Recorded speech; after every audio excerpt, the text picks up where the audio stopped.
Welcome to Jane Jackson Careers, a podcast to inspire you to take your career to the next level. In this podcast, I chat with amazing professionals who are leaders in their field and find out what's made them a success. Many of them have successfully made changes in their careers. They may have changed industry, changed job function, made big city or country moves, or taken the huge leap into entrepreneurship.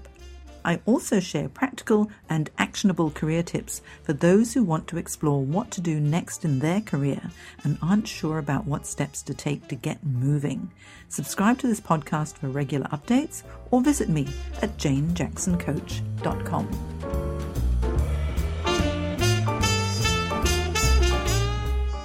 Hey, this is John Lee Dumas introducing Jane Jackson Careers, a podcast that will inspire you to take control of your career and your life. Here's your host, Jane Jackson, career management coach and author of Navigating Career Crossroads. Be prepared to ignite. Well, hello and welcome back to my Careers podcast. Today I am thrilled to have on the show author of Amazon bestseller Secret Mum's Business, Create the Business and Lifestyle of Your Dreams. Now, her name is Angela Counsel, and what's Angela all about? With the majority of female energy being focused on looking after others and building careers and having it all, most women suffer the massive impact of self-neglect. Results most often affect health, mindset, motivation, and quality of life, not just for themselves, but also for their family and friends too. So without realizing it, women create a powerful ripple effect through their actions, decisions, and choices purely because of the influential role they play in the home and in society without the potent, unique, and necessary tools offered by Angela. Women run the risk of early burnout, anxiety, excess stress, and illness. Now, with over a decade of professional experience working with women in the fields of mind and body transformation, Angela delivers groundbreaking insights into how women can have it all. Oh, how I'd love that too. Now, Angela charges her presentations with no holds barred, enthusiastic, passionate, and humorous approach to the steps and strategies successful women implement, and she often engages her audience very, very quickly.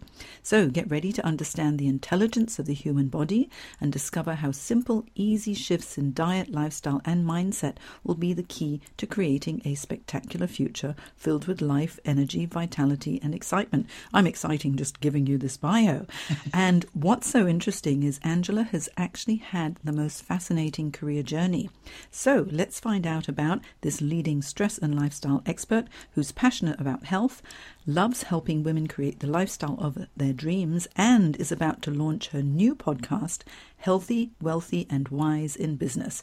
And so with that giant mouthful, welcome, Angela. Hi, Jane. How are you? Well, I'm exhausted now.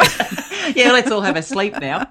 No, it's great. It's so interesting what you're doing, and you're helping so many people. And as you know, I'm all about helping people through their career transitions. And because you've now built this amazing business, I really want to find out how you got there. So how about, to kick us off, let's talk a little bit about your early days when you were a little girl and a young teenager, and what sort of career aspirations did you have?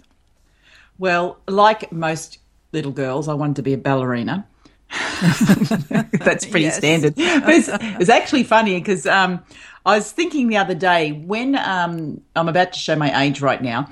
In the year 1990. It's when they opened the Opera House, and I think it was 1985. Mm-hmm. They said we had to do this essay on what will you be doing when in the year 2000. So I worked out in the year 2000 I'd be 38. And I had to write this whole essay on what I would be doing. And do you know the only thing that I wrote down was that I would be a mother. That was the only thing that I wrote down, is that in the year 2000 I would be a mother. And it just so happened that the year 2000 was the first time I decided, for some reason, that's when I decided that I was going to become a mother. So before that, I was totally into corporate and not into kids or anything like that. But when I turned 38, for some reason, I went, I'm going to be a mother. Wow. And I said to my husband, he kind of went, okay, rightio. Took me 2 years to get there after that, but And it wasn't until later that I remembered that I'd actually written this essay about what was going to happen in the year 2000. Because in those days, the year 2000 seemed so far away. Yeah, that's amazing. So it really was like a self-fulfilling prophecy. Yeah. And that was kind of the only thing I wanted to be, was a mother. And there was nothing else, which might, I don't know if that sounds strange or not, but, I grew up in the 70s and my mother ran her own business, but, yeah, that's all I wanted to be. And now that you are a mother, how rewarding is that? It is, but now I want to work. Well, Angela, I know you work very hard. So, okay. So after thinking about being a mother when you were very young, and so you went through high school and then you decided what you were going to do next. So tell us the story. So, I went to high school in Queensland and I did what was known as the senior certificate in those days, which is similar to HSC here in New South Wales. So I went to year 12, and at the end of year 12, I got my mark. Now, I wanted to be an accountant at that stage, and I really wanted to be an accountant. And my accounting marks were the best marks. Like, I topped everything in accounting.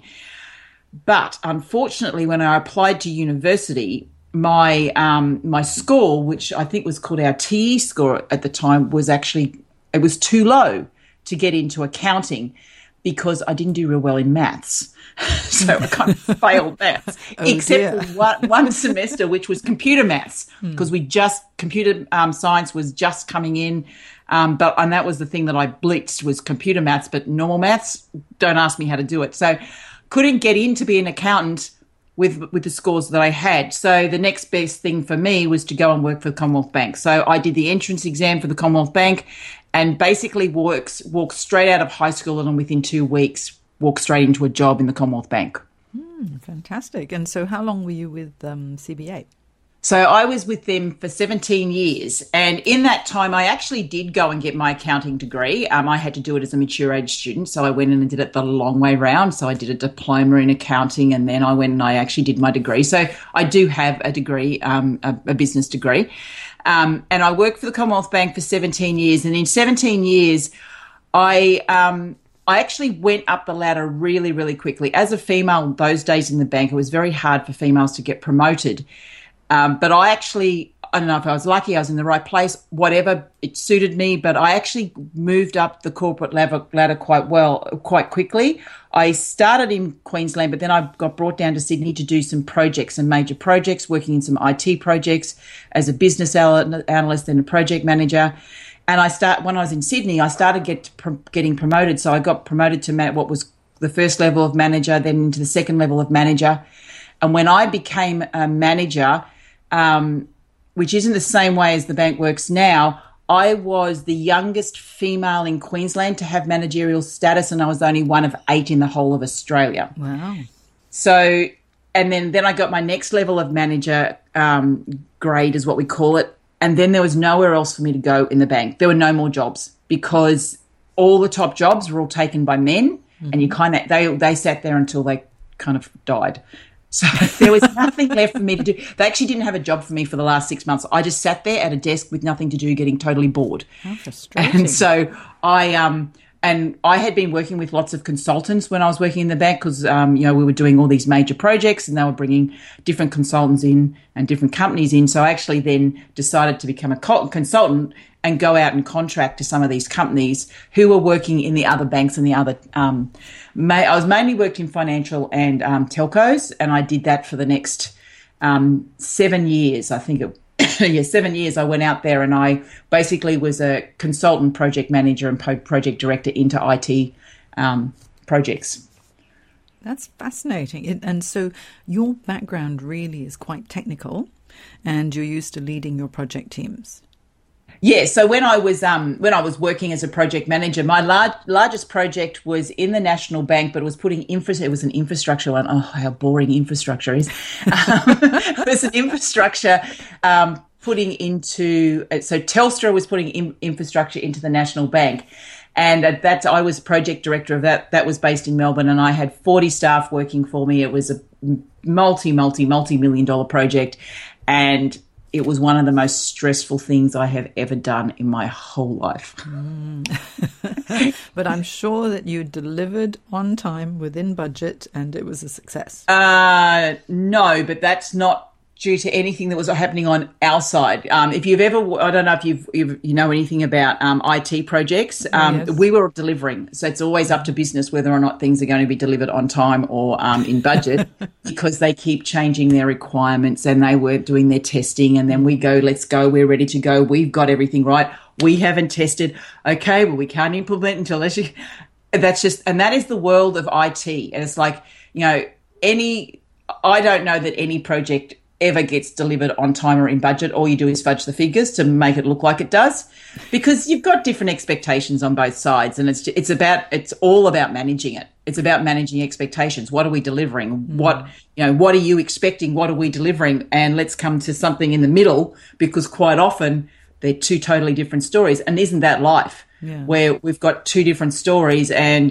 we get conflict when we're both kind of sitting in our own story and we're not coming together with some type of compromise in the middle. Yeah, and it's so important to have the open communication, set the expectations right at the beginning. You realise you're frightening off a lot of people who want to get into IT project management right now.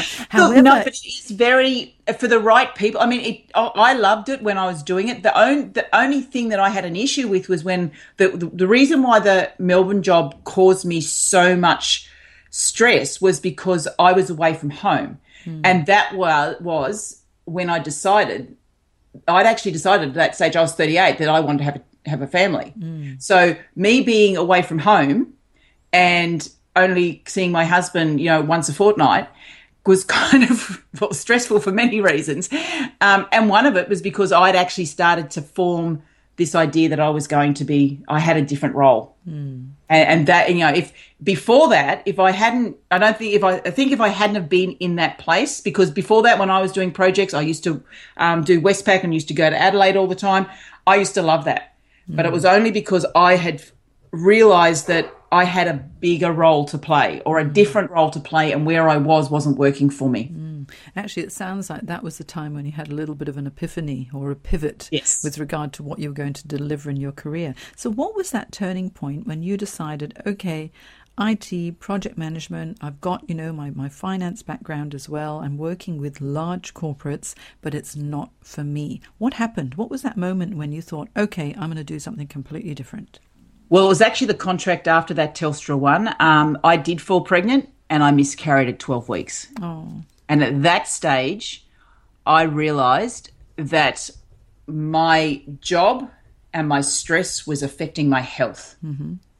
And I knew something had to change, because, being in project management, it was very high pressure. You've got this team of people who are depending on you. You've got these deliverables, and that is great for some people. But I realised it wasn't right for me. That wasn't the way I wanted to be living my life. And I perform really, really well at work, and I go home and I'd be in tears every night. So there was this total conflict going on. And when I lost my first baby, it was like, there's got to be more to this than this, because this is stressing me out. And if something is causing me that much stress, I've got to make some changes. And I was actually coming to the end of a contract. And I said to my husband, I said, look, I'm actually not going to renew the next contract. I'm going to take 3 months off. And I'm lucky my husband is very, very supportive of me. And he said, yeah, okay, rightio.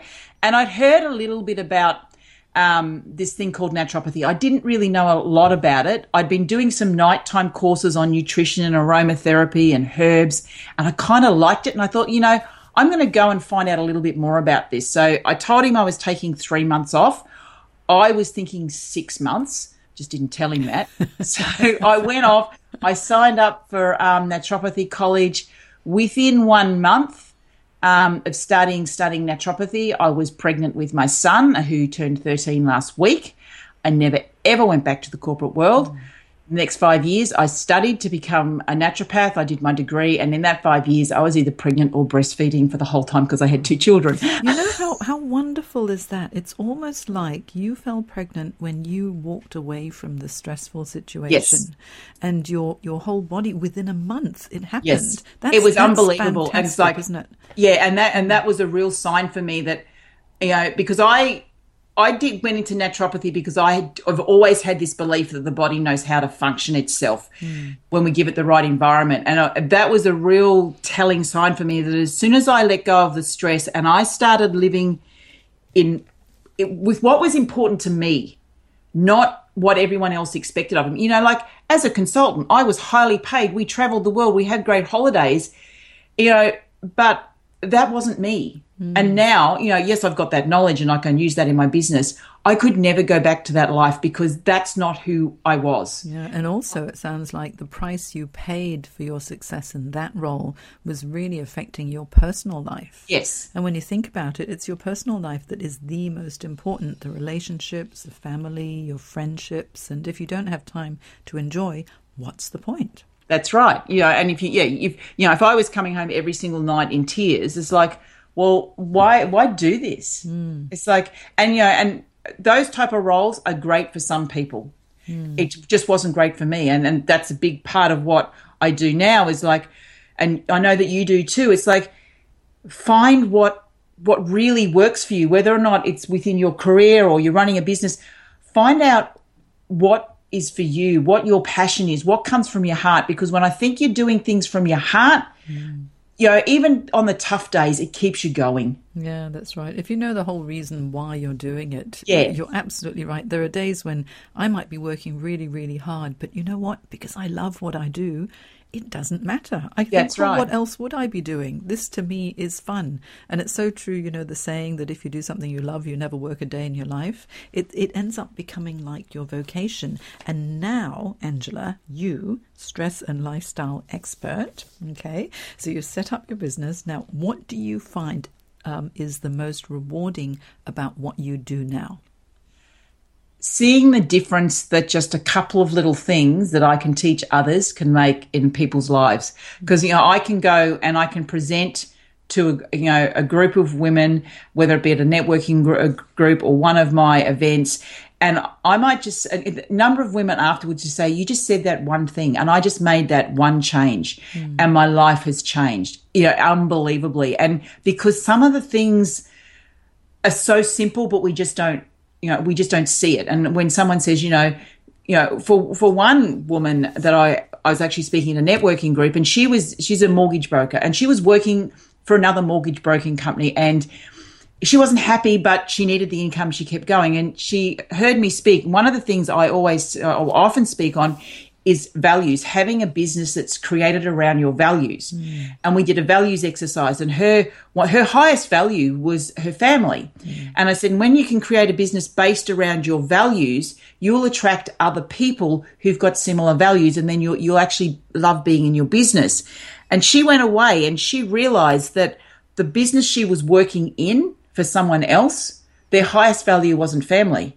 So what she did is she actually went and created her own mortgage broking company whose highest values was family. And she went and found other people out there, clients who had families and who were looking for houses for their families. And she changed it. She basically created a business in 3 weeks. And within 6 months, she is completely and utterly booked out. Unbelievable. And she said, because you did that one exercise with me. Yeah, the values assessment is so important. It's one of the things that I also do because of its career change. And I always say to people, you must make a values-based career decision, because if you're working in an organization and the values don't match yours, you will never be 100% happy. No, that's right. And it'll just cause you stress. Yeah, and the feeling of, reward and being in the right place just won't be there. But too many people don't actually take the time to assess what it is. Yeah, you're totally right. It's like, it's the core, isn't it? It's like the base. And so now you do public workshops and you present. And how else do you actually work with people and what's your method? So I have online programs. And I do some one-on-one consulting with clients, and yes, I do my workshops. So when depending on what method that I'm delivering at, most of it is about education and knowledge and working people through the process of getting clear on what their values is, what their vision is for their business and for their life, setting some really clear goals, and then making sure that they're eating really well, that they're great health, lifestyle habits, their mindset, and then focusing on them. And that's kind of my method. When I work with clients one-on-one, I tend to bring in a lot more of the naturopathic stuff because when we're working one-on-one, generally I've got clients who have got physical concerns as well. So they've got symptoms and things like that. So I do treatments on that side of stuff, and we work on the naturopathic, which is treating whatever their symptoms are, their underlying cause, but still do all of the rest, because I strongly believe that when we've got physical signs and symptoms, there's an emotional connection to that. So we need to actually not just, heal the physical, we have to heal the emotional side as well. And when we can do that, and we can bring the stress under control in all areas of the life, then you can make clearer decisions, and, you don't get overwhelmed because you know exactly where you're going, what you want in your life, what you want in your business. But I think a lot of people just don't have all of that knowledge behind them. Yeah, that's right. It's so good that you take this holistic approach to working women or women in business so that they can actually manage every aspect of their life. Because most people in, say, if they're a naturopath, that's all they do. They focus on that one side of it. That's but right. With your corporate background as well, you understand, what people need to do in order to build a business, and also managing the multiple stresses of building a business, because you've got your own as well. So I think you sort of live and breathe what you do, don't you? That's why I call myself a stress expert. I'm an expert in stress. Well, as long as you're not a stress head, then that's the most important I've thing. been there. And I have. I've been to burnout. So I know what it's like. Yeah, I also know how long a journey it is to get back from burnout, which is what I don't want women to get to. So my aim is to try and educate women before they get to that stage where they're completely burnt out and they can't do anything, and whether or not they're running their own business or working in someone else's business, they have a career where they basically cannot do anything because they are so debilitated. Yeah. My aim is to get them before then, because if you can get there and get some healthier eating and living habits, and definitely healthy mindset habits, you can actually stop that burnout from happening. Yeah. Have you heard of that term rushing woman syndrome? Yes, by Dr. Libby Weaver, yes. Yeah, that's right. I mean, I think I've probably got it as well. But we all do. But what's your opinion on the superwoman syndrome? Well, I think I do believe women can have it all, but their all is... My all's different to your all. But I think that when people were talking about superwomen, and being able to be the best at everything, is that we were looking at it from a very masculine energy. I very much focus on getting women reconnected back to their feminine energy. So this going out and being active and doing this and doing this and doing this and being the best at everything is very masculine, which causes stress in women. So my main message is, okay, yes, you need to be active, you need to do some things, but also look at the other side, which is more passive. It's about the nurturing, it's about the self-love. So you actually bring it all into harmony. So I don't believe any of us were ever designed to be super women, but I do believe we're designed to have it all, and all being whatever all is for you. It's possible that, totally possible to be successful in business and to be, and have a great life, but it's all about bringing it together in harmony. I don't like the term work-life balance, but I do think that we're looking for a harmony in our life. Yeah, and I think that's where the true happiness comes. Totally, because, otherwise you're just spending your whole time stressed about where the next dollar's coming from, where your next client's coming from, where the next job is, and that's just not a way to live. My father recently passed, and there was some big lessons that I got from him, because I saw my father work 2 to 3 jobs his entire life, because all he wanted to do was to support our family. When he retired, he had a heart attack the day later, because he had worked so hard up until the day that he retired. Next day, he had nothing. He walked away from his farewell party. On the way home, he started getting chest pains. The next day, he's in hospital. And he spent the most of his life since he's retired with some type of illness. And I look at that and say, well, where is the, what's the point of that? That's not what life is all about. No, it isn't. I mean, he loved playing golf, and he did play golf. And when he retired, he got more of a chance to play a lot more golf, and he got really good at it, apparently.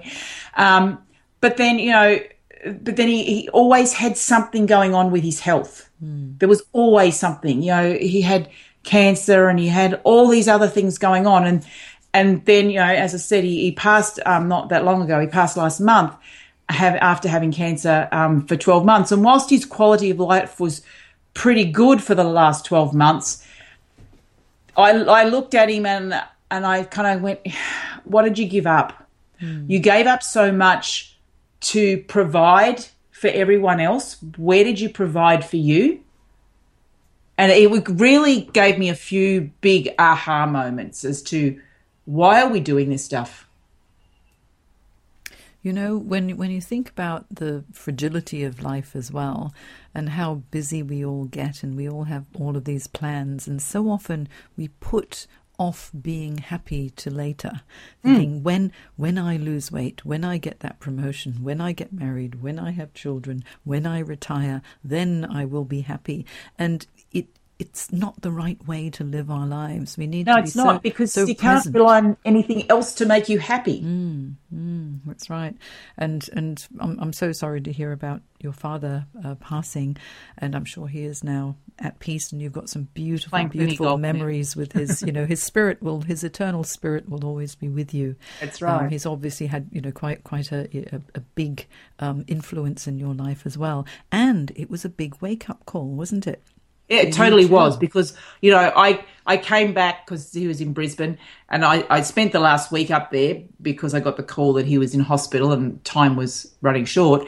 So I went up there for a week, and after the funeral, I kind of came back and went, why am I sitting here working all of the time and not enjoying myself? And, I have quite good what you would call balance these days, because I don't work all the time and very much work when I'm in flow and I listen to my body, the universe and all of that. But I also knew that there were some parts that I wasn't doing, I was putting off, and, things like, one day, and like we want to travel, and I was like, oh yeah, we'll do that one day. It's like, okay, why not? We've got the money. Let's just do it now. I'm okay. My husband, the eternal auditor, says, "Can we afford this?" It's like, we don't know if we're going to be here tomorrow, so who cares? Yeah. Let's just make it happen. Yeah, carpe diem. That's right. It's like there's no point. Yes, and because I know, financial advisors be going, you've got to prepare for your old age. It's like, yeah, I know that. That's kind of sorted anyway. So, but why not? I would much prefer to take my kids on a holiday now rather than saying, "Oh, here's the money, go spend it if I'm gone." That's right. Lots of life lessons to be learnt here. Now, let me bring you back to your career as well. So tell me, if you were to start all over again, Angela, and you've got such an amazing background, with your IT project management, and then having a bit of an epiphany, and then starting your own business, getting into naturopathy, and now you're a speaker and an author. Is there anything you would change if you were to start again? No, there isn't. Because I believe that everything that happens for a reason. And all the things that I've learned, all the experiences that I've had have brought me to where I am now. If I went to do naturopathy when I first finished school, I doubt I would have stuck it out. It was, and that's what I think is a lot of people, when they very first leave school, they don't really know what they want to do, which is why they try lots of different things. And these days, I think that's really good. In my days, you went into a job and you stayed there for 30 years and you never ever got out again. But I think, it's about getting experience. And I know that, to go back and study at the age of 40 and get a new career with all that life experience behind me and a real purpose for why I was doing it, it's why I stuck it out. Because, some of it was, going back and doing chemistry again and biochemistry, they are not the easiest subject in the world. And if I tried to do that when I was 20, I wouldn't have done it. No, but the difference was that it was something that you really wanted to do. And once I'm going to really study hard, and it's where my focus is, it makes all the difference, doesn't it? And it does. And I continually learn now. I mean, and I've gone on, even since becoming a naturopath, I've gone on and got other qualifications. I'm qualified in a lot of mind techniques. So, and I continue to learn. That's one of my highest values is actually learning. And I'm always learning. And I actually wouldn't change anything, because I believe that everything that happened in my life happened when it needed to happen, and it all happened for a purpose. And there's still things that are still going to happen. And I just sit there and I just wait for them, knowing that that's exactly the way it's supposed to be. Yeah, and that's what's made you the amazing woman you are today. Now, you are an entrepreneur, Angela. So I want your top 3 tips for success as an entrepreneur. The top 3 tips for success. Okay. I think you have to have a passion for what you're doing. So a reason for why you do things. And I think a lot of people, and I struggle with this at times, like, why am I doing it? But I believe we all know deep down why. We just have to pull that out. So I think the passion keeps you going on the days that you really just don't want to get out of bed. I think you have to have a true belief in the message that you've got to give to the world.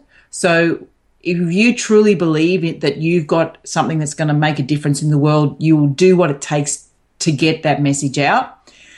And the third thing, is go with the flow. Whatever happens, happens.